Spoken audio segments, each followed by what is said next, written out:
तो मूवी का स्टार्ट होता है और हमें बताया जाता है कि 200 साल पहले पिकोलो एक बच्चे के साथ जमीन पर आया था और उसने जमीन को डिस्ट्रॉय करने की कोशिश भी की थी, लेकिन फिर 7 लोगों ने मिलकर एक जादू जिसका नाम अफूबा है उसकी मदद से पिकोलो को कैद कर दिया। लेकिन उस बच्चे का नहीं बताया जाता कि वो कहाँ पर गया। इसके बाद हमें मूवी में बहुत टाइम बाद का सीन दिखाया जाता है जहाँ पर एक लड़के को उसके ग्रैंडफादर ट्रेन कर रहे हैं और उससे पावरफुल बनाने की कोशिश भी कर रहे हैं। उसके ग्रैंडफादर उससे बताते हैं कि तुम अपने अंदर की पावर को यूज करो और इस पावर का नाम है की, जो इंसान के अंदर की पावर होती है। आज इस लड़के की बर्थडे होती है और उसके ग्रैंडफादर उसे गिफ्ट देते हैं। ये एक ड्रैगन बॉल होती है। उसके ग्रैंडफादर उसे बताते हैं कि इस दुनिया में टोटल 7 ड्रैगन बॉल्स हैं। तब वो लड़का पूछता है लेकिन मैं इस ड्रैगन बॉल का क्या करूं? तब वो कहते हैं कि ये अकेला तो किसी काम का नहीं, लेकिन अगर हम 7 ड्रैगन बॉल्स को इकट्ठा कर ले तो ड्रैगन आकर हमारी कोई भी विश पूरी कर सकता है। इसके बाद ये लड़का कॉलेज चला जाता है जहाँ पर कुछ लड़के उसे परेशान करते हैं, लेकिन ये लड़का उन्हें कुछ भी नहीं कहता। यहीं पर हमें दिखाया जाता है कि वो लड़का एक लड़की को भी लाइक करता है जो कि उसी कॉलेज में ही पढ़ती है। दूसरी तरफ हमें दिखाया जाता है कि पिकोलो आजाद हो चुका है और वो भी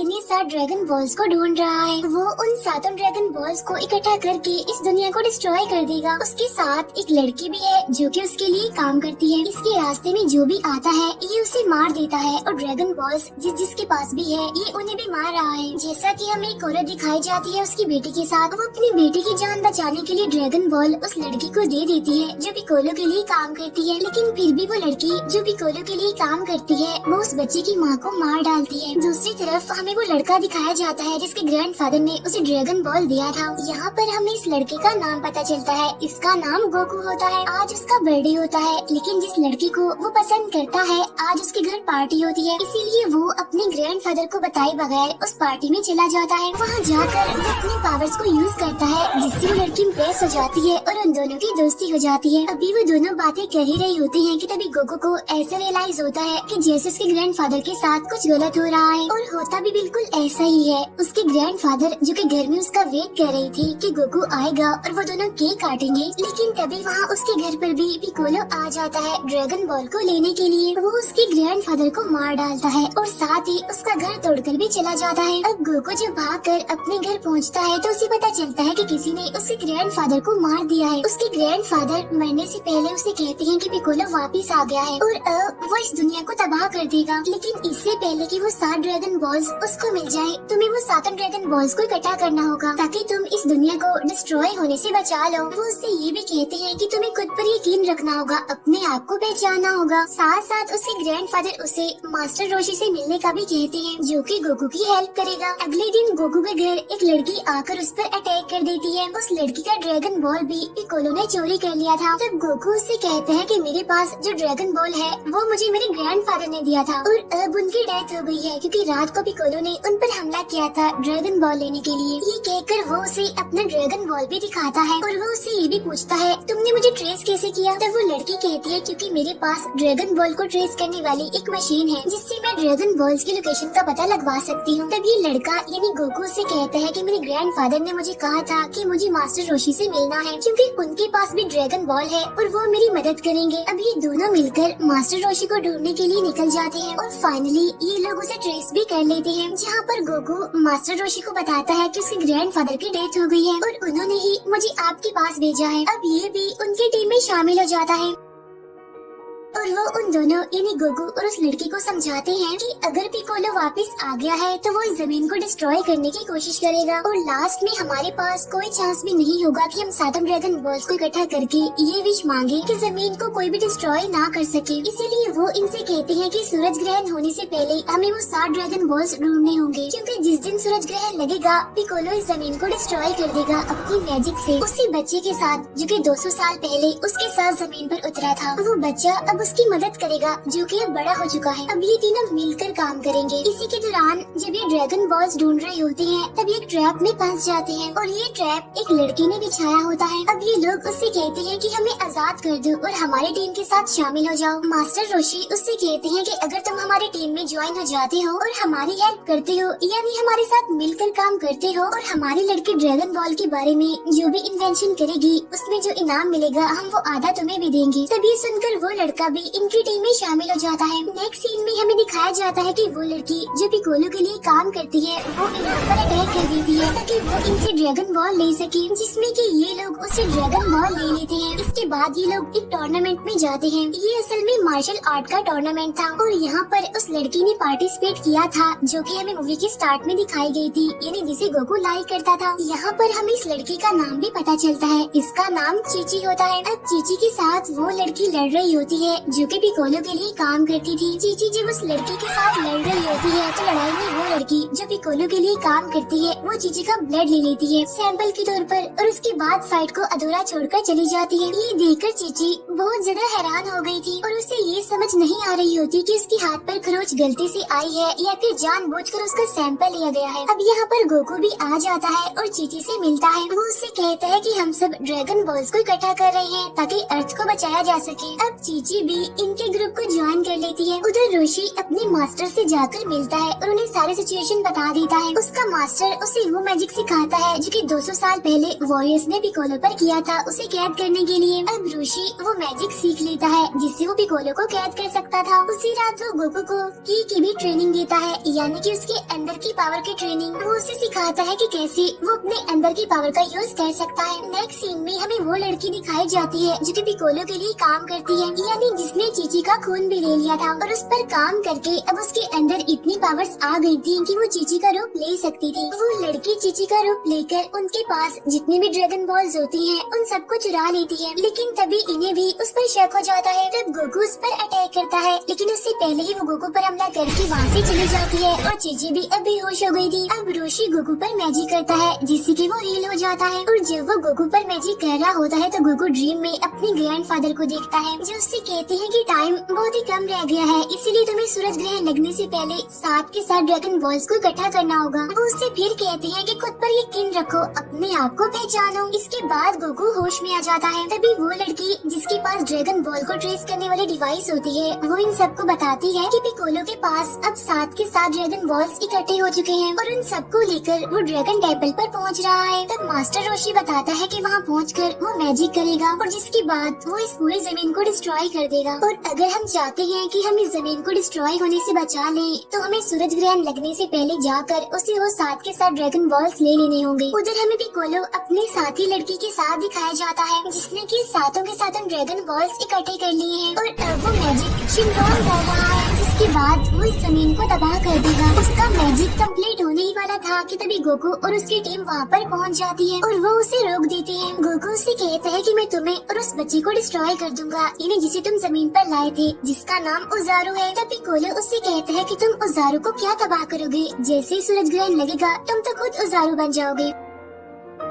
फिर पिकोलो उसे बताता है कि जो बच्चा जमीन पर आया था यानी कि उजारू वो कोई और नहीं बल्कि तुम ही हो और तुम मेरे लिए काम करते हो। और जब वो ऐसे कहता है तो यहाँ पर गोकू के अंदर उजारू डोमिनेट हो जाता है और ये एक मास्टर उजारू बन जाता है। यहाँ वो लड़की जिसके पास डिवाइस है वो एक ड्रैगन बॉल ले लेती है। पिकोलो उजारू से कहता है कि उनसे वो ड्रैगन बॉल वापस ले लो। यहाँ पर उजारू उसकी बात मान रहा था जबकि उसके अंदर गोकू लड़ रहा था कि किसी तरह उजारू उसके अंदर से बाहर आ जाए। पिकोलो ने गोकू को बताया था कि तुम उजारू हो और तुम्हें ये कहा गया था कि जब तुम बड़े हो जाओगे तो तुम इस जमीन को तबाह कर दोगे। अब उजारू की पावर्स बहुत ज्यादा थी और वो हर तरफ तबाही मचा रहा था। अब रोशी ही जानता था कि टाइम बहुत कम है, इसीलिए वो उस मैजिक को यूज करता है जो कि उसने अपने मास्टर से सीखा था, यानी जिससे वो पिकोलो को कैद कर सकता था, जिसका नाम हमने पहले आपको माफूबा बताया था। और जैसे ही वो इस मैजिक का यूज करता है यानी माफूबा, तो पिकोलो कैद हो जाता है। अब क्योंकि रोशी को ज्यादा टाइम नहीं मिला था ट्रेनिंग के लिए, इसीलिए वो ज्यादा अच्छे से इस मैजिक को यूज नहीं कर पा रहा था और न ही उसके पास इतनी ज्यादा एनर्जी थी, इसीलिए वो कोशिश तो करता है लेकिन इस मैजिक को एंड नहीं कर पाता और पिकोलो दोबारा से आजाद हो जाता है। और अब पिकोलो उजारू से कहता है कि मास्टर रोशी को मार डालो और तब उजारू ऐसा ही करता है और वो रोशी को मार देता है। लेकिन मरने से पहले रोशी उजारू के अंदर छुपे गोकू से कहता है कि कुछ भी हो जाए उजारू तुम पर भारी नहीं पड़ सकता, बस तुम्हें खुद को पहचानने में देर हो रही है। यहाँ पर गोकू जो कि उजारू के अंदर था उसके ग्रैंडफादर उसे कह रहे होते हैं वही बात जो कि वो उसे मुझे बचपन से कहते आ रहे थे कि तुम्हें खुद को पहचानना होगा, खुद पर यकीन रखना होगा। यहाँ पर गोकू ऐसा ही करता है, वो खुद पर यकीन रखता है और अपने सेंसेस को बहाल कर लेता है और वापस से गोकू में ट्रांसफॉर्म हो जाता है। ये देखकर पिकोलो काफी हैरान हो जाता है और कहता है कि ऐसा पॉसिबल नहीं हो सकता, आखिर ऐसा कैसे हो सकता है। तब गोकू उसे कहता है क्योंकि मेरे ग्रैंडफादर मुझे बचपन से ये बातें सिखाते आ रहे हैं, इसीलिए तुम मुझे नहीं हरा सकते। अब यहाँ पर गोकू सोचता है कि अगर मैं इंसानों की तरह पिकोलो से लड़ूंगा तो मैं नहीं जीत पाऊंगा। मैं ही गोकू हूँ और मैं ही उजारू हूँ, लेकिन मुझे इन दोनों में फर्क रखना है। और इसके बाद वो उजारू की पावर का यूज करता है, मगर इस बार बहुत अच्छे तरीके से अपनी पहचान को याद रखते हुए। अब उजारू पिकोलो से लड़ता है और उसे हरा देता है, जिससे वो मर जाता है। इसके बाद ये सातों ड्रैगन बॉल्स उन्हें मिल जाते हैं, लेकिन रोशी इस लड़ाई में मर गया था। यहाँ पर गोकू कहता है कि हमने ये लड़ाई शुरू तो की थी, लेकिन हम ये नहीं चाहते थे कि रोशी मारा जाए। तब उसे एक आइडिया आता है और वो कहता है कि मेरे ग्रैंडफादर ने मुझे बताया था कि जब हम 7 ड्रैगन बॉल्स को इकट्ठा कर लेंगे तो हमारी कोई भी विश पूरी हो सकती है। तब गोकू सातों ड्रैगन बॉल्स को इकट्ठा करता है और तभी वहाँ पर ड्रैगन आ जाता है। तब गोकू उससे कहता है कि मेरी आपसे विश है कि आप रोशी को दोबारा जिंदगी दे दें, और होता भी ऐसा ही है। रोशी दोबारा से जिंदा हो जाता है क्योंकि ड्रैगन ने उसकी विश को पूरा कर दिया था। यहाँ पर वो लड़की जो ड्रैगन बॉल्स को ट्रेस करती थी, वो गोकू से कहती है कि हमारी विश पूरी हो गई है और ड्रैगन बॉल्स फिर से बिखर गए हैं, और अब हमारा मिशन है कि हम उन्हें दोबारा से इकट्ठा करें ताकि कोई भी उसका गलत इस्तेमाल ना कर सके। तब गोकू भी इस मिशन के लिए रेडी हो जाता है, लेकिन जाने से पहले वो जीजी से मिलता है, जिसे कि वो पसंद करता था। तब ये दोनों एक दूसरे को और अच्छे से जानते हैं। लास्ट सीन में हमें इनका मैच दिखाया जाता है, जिसमें कि ये दोनों ये चेक कर रही थी कि किसकी पावर ज्यादा स्ट्रॉन्ग है। और अब मेरी fellow speaker movie planet terror को एक्सप्लेन करेंगी। मूवी के स्टार्ट में हम एक बार डांसर चेरी को देखते हैं, जो अपनी जॉब को छोड़कर एक फेमस रेस्टोरेंट में चली जाती है। इस रेस्टोरेंट के ऑनर का नाम जेटी था। वहाँ पर रेस्टोरेंट में एक आदमी आता है जिसका नाम रे था। अब वो जब चेरी को वहाँ पर देखता है तो काफी ज्यादा शॉक्ड हो जाता है, क्योंकि चेरी उसकी बहुत पुरानी फ्रेंड थी। वो वहाँ पर मिलकर दोनों बातें करते हैं। इसके बाद चेरी रे के साथ उसके ट्रक में बैठकर वहाँ से चली जाती है। दूसरी तरफ हम एक मिलिट्री ऑफिसर मूल डॉन को देखते हैं, जो अपनी आर्मी के साथ मिलकर एक एबी नाम के इंजीनियर से मिलता है। वो उस इंजीनियर से एक बहुत ही खतरनाक केमिकल को खरीदने आया था ताकि वो दुनिया की पॉपुलेशन को कम कर सके। जब ऑफिसर मूल डॉन को ये बात पता चलती है कि उस इंजीनियर के पास ये केमिकल बहुत ज्यादा है, तो वो इससे और ज्यादा केमिकल लेने की डिमांड करता है। अब वो उस एबी इंजीनियर को मारने की भी कोशिश करते हैं ताकि वो उससे ये सारा केमिकल ले सके, पर वो इंजीनियर अपनी गन से उस केमिकल पर ही शूट कर देता है और वहाँ से अपनी जान बचाकर भाग जाता है। अब वहाँ पर जो मोल्डोन ऑफिसर की आर्मी थी, वो उस केमिकल से इन्फेक्ट होने लग जाती है और ज़ॉम्बीज़ में बदलने लगती है। पर इस आर्मी के पास उस केमिकल को कंट्रोल करने के लिए एक और गैस मौजूद थी, जिसे ये यूज करते हैं और बच जाते हैं और वो लोग ज़ॉम्बीज़ में तब्दील नहीं होते। अब प्रॉब्लम यहाँ पर ये थी कि उस गैस की जरूरत इनको हर वक्त थी। जैसे हमें कंटिन्यू ऑक्सीजन की जरूरत होती है, ऐसे ही इन आर्मी ऑफिसर्स को अब इस गैस की जरूरत थी। अगर ये गैस इनको नहीं मिलेगी तो ये कोई भी नहीं बच पाएगा। अब ये आर्मी के लोग तो यहाँ पर बच जाते हैं, लेकिन जो गैस लीक हुई थी, अब उसकी वजह से बाकी लोग ज़ॉम्बीज़ में तब्दील होना शुरू हो जाते हैं।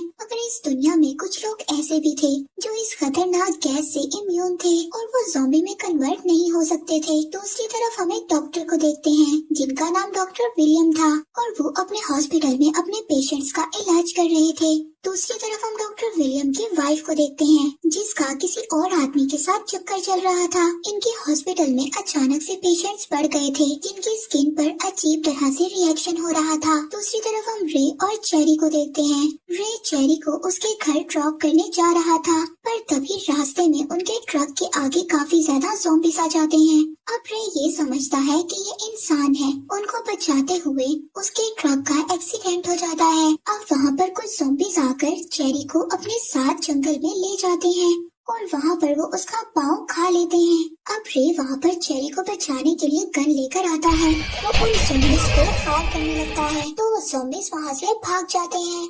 अब वो इंजर्ड चेरी को हॉस्पिटल ले आता है जिसका पाँव ज़ॉम्बीज़ ने खा लिया था। अब हम लोगों को यहाँ पर ये बात पता है कुछ लोग ऐसे थे जो इस खतरनाक केमिकल से इन्फेक्ट नहीं हो सकते थे और उन्हीं लोगों में रे और चेरी भी थे जो बिल्कुल इम्यून थे। अब रे चेरी को डॉक्टर विलियम्स के हॉस्पिटल ले आया था। वहाँ पर और भी ज्यादा पेशेंट आए हुए थे जो उस केमिकल रिएक्शन की वजह से उनको स्किन की प्रॉब्लम हो रही थी और वो लोग ज़ॉम्बीज़ में बदलने वाले थे, लेकिन किसी को भी ये बात नहीं पता थी कि वो बहुत जल्द ज़ॉम्बी बन जाएंगे। अब रे ने गन से उन ज़ॉम्बीज़ पर अटैक किया था और वो एक एडवांस गन थी और वो रे के पास कैसे आई और इस बात के बारे में पूछताछ करने के लिए पुलिस रे को इन्वेस्टिगेशन के लिए पुलिस स्टेशन ले जाती है। दूसरी तरफ डॉक्टर विलियम को भी ये बात पता चल गई थी कि उसकी वाइफ का किसी और के साथ चक्कर चल रहा है। वो अपनी वाइफ को अब मारने की कोशिश करता है और उसको एक कबर्ड में भी बंद कर देता है। इसके बाद जब वो बाकी पेशेंट को चेक करने जाता है